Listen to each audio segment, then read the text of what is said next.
Kjo javë në kalendarin e shëndetësisë shënohet si java vëdjesimit për kancerin e qafës së mitrës, që njëherët shënon një angazhim të vazhdueshëm institucional për rritjen e informimit dhe ndërgjegjësimit të qytetarëve mbi këtë sëmundje. Doktoresha gjinekologe Bleta Domi, duke folur për pasojat që mund të ketë kjo sëmundje, simptomat dhe trajtimin, vuri theksin të diagnostikimi i hershëm dhe nevojën për vaksinim për të mbrojtur nga sëmundja.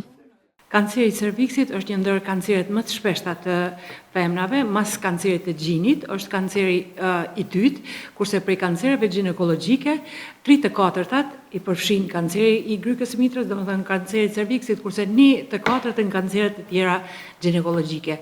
Është një kancer i cili është i mshefur, edhe për ato është më rëndësi diagnostifikimi sa më i hershëm.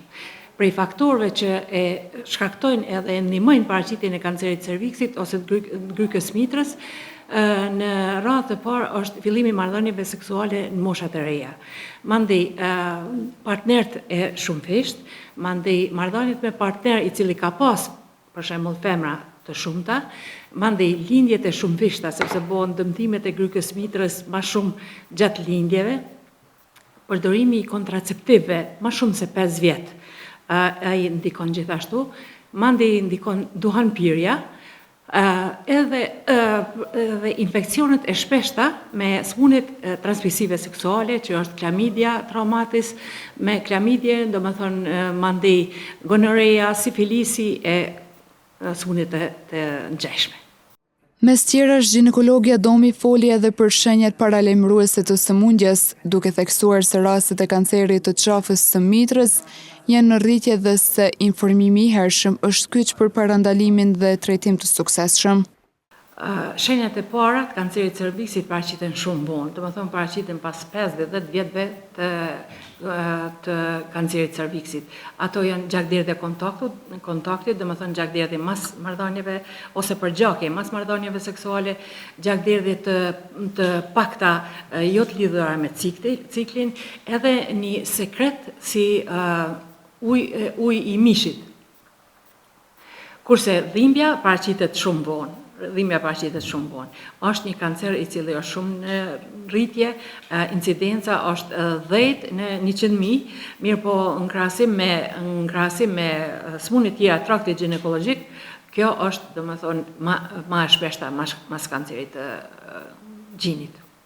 E rëndësishme mbetet gjithashtu edhe kryerja e rregullt e kontrolleve ginekologjike, përfshirë pap testin, si një nga metodat më efikase për zbulimin e hershëm të kësaj sëmundje. Mjafton një pap test, e cila është një analizë shumë e thjeshtë, mirët si strisho për i grykës mitrës, mirë po shumica grave mendojnë që pap testi është biopsi, dhe shumica kur vinë vonë pse s'ka ardhur, cikën se jam frigu. Pap testi është një si strisho, e cila mirët për i cerviksit, edhe qohet te patologu. Domethënë diagnozën kryesore për kancer, se ka plot ndryshime të ndryshme të cilat i ngjajnë kancerit, mirë po diagnozën kryesore e bën patologu me analizë patohistologjike. Domethënë nëse pap testi bëhet një herë në vit, nuk mundet me ik kanceri i cerviksit. Mas pap testit e kemi, nëse pap testi deli dyshim, e kemi kolposkopinë, e cila është një metodë me ngjyrosje, e cila na tregon vendin ku është i dyshim. Në funksion të parandalimit dhe zbulimit të hershëm, Ministria e Shëndetësisë ka hartuar planin e veprimit për skriningun e kancerit të qafës së mitrës 2026-2028 në përputhje me objektivat e Organizatës Botërore të Shëndetësisë.